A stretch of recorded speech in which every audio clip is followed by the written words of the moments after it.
Hi, readers. I have another helmet on today. And you know what? I was even doing this. I was even paying attention to some details on my helmet. Look at all the parts of this helmet. There's a design on it. There's some kind of hook. I was even wondering, why are some of these helmets, why do they have to be pointy at the top? And then I was also thinking too, oh, maybe people wanted to wear this kind of helmet because it protects most of your face and you can only see your eyes through it. So interesting. You can notice details to help you understand more, not only in books, but in maps, in shows, in a helmet like this that I'm wearing. Once you start noticing details in information books, you can notice details in anything else that will help you learn too. Okay, let me take this helmet off. Ha, there we go. Okay, we started our book, Knights in Shining Armor, yesterday, and we're going to read a few more pages today.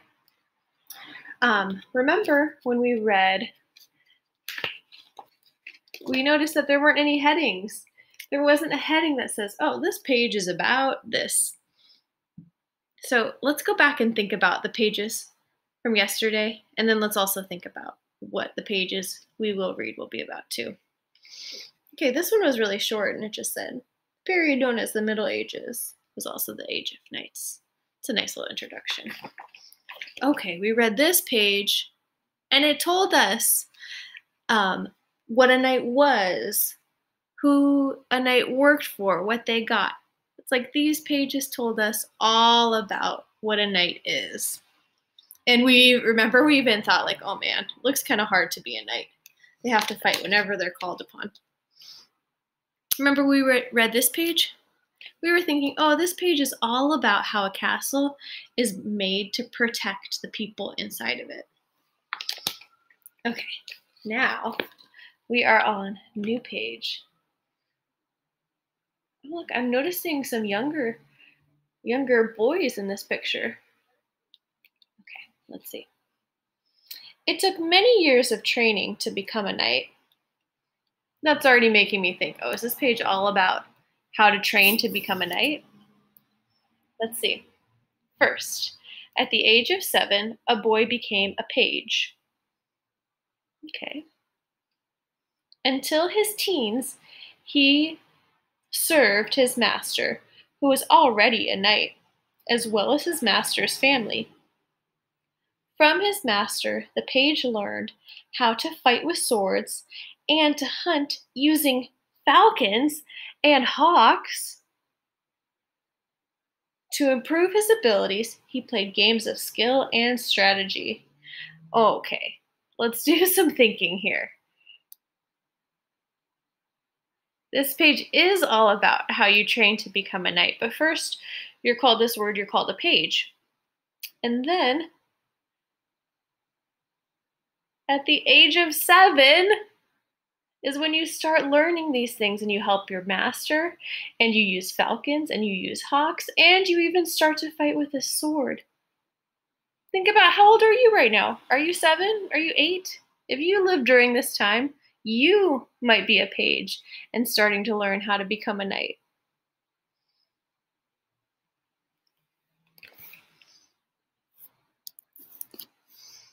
Next, the page became a squire. A squire practiced handling weapons and became a skilled horseman. The squire continued to serve his master and rode by his side in battle. Wow, I'm already having some more thoughts. If he rode by his side, he's still really young. Oh my gosh, you had to start out. When you started out being a knight, you were young.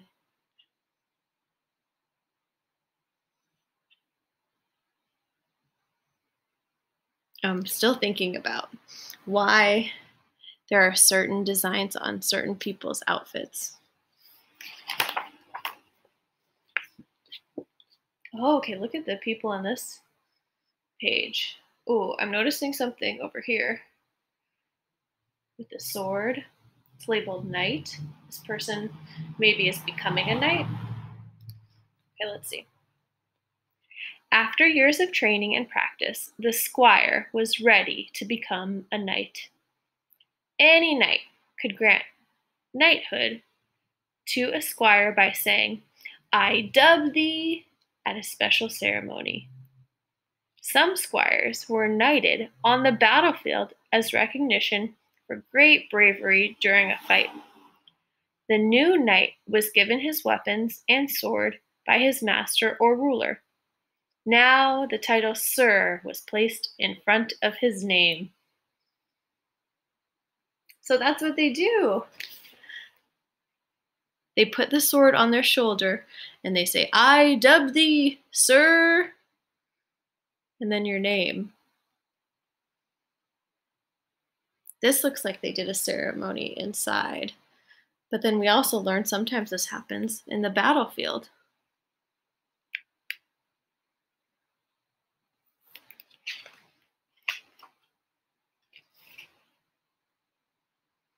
Ooh, this looks like the battlefield to me.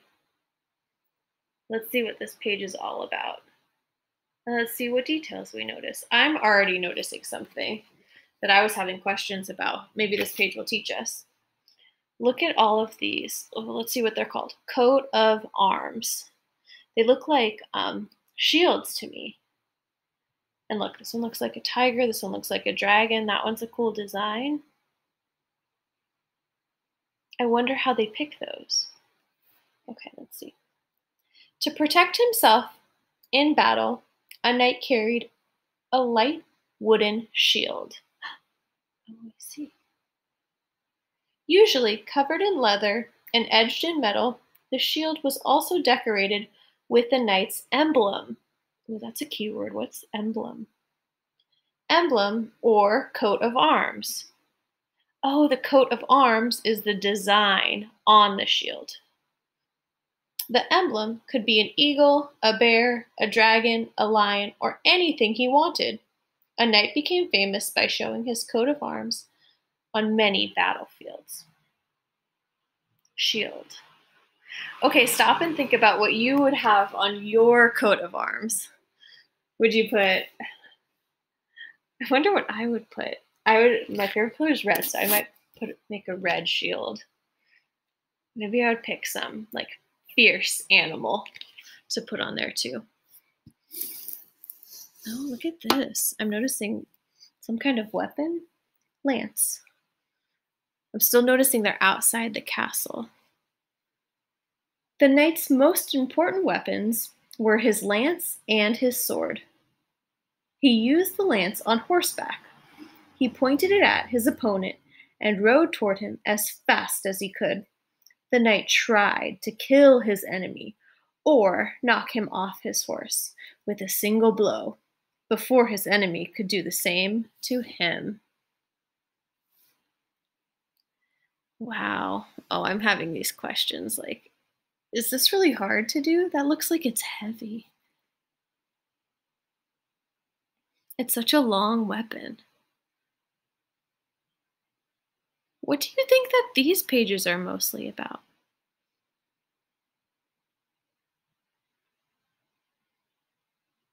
Yeah, this is what I'm thinking. I'm thinking these pages are mostly about what the knights use. It talked about some weapons. It talked about their shields that have the coat of armor. It talked about some things they use. Oh, look, these helmets too were like the ones I was wearing where they just see their eyes. Oh, I'm having another idea about their helmet. Maybe with all these weapons, they need to have a lot of armor on to protect them. Because look, this could go, yeah, oh my gosh, they need a lot of armor to protect them from all these weapons. Oh, this knight has that spiky thing too.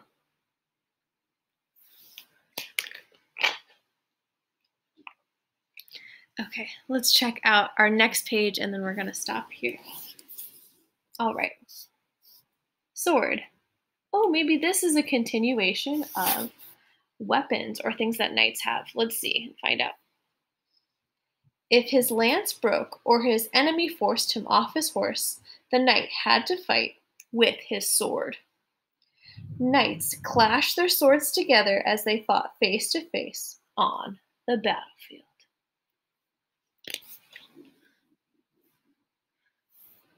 Battle axe, flail, mace. Knights also used other weapons. They fought with flails, spiked iron balls swung on chains, and war clubs called maces, which had heavy iron heads. Sometimes they used the deadly battle axe. Wow, look at all these things. I'm wondering where they carry all of this and how heavy it all must be.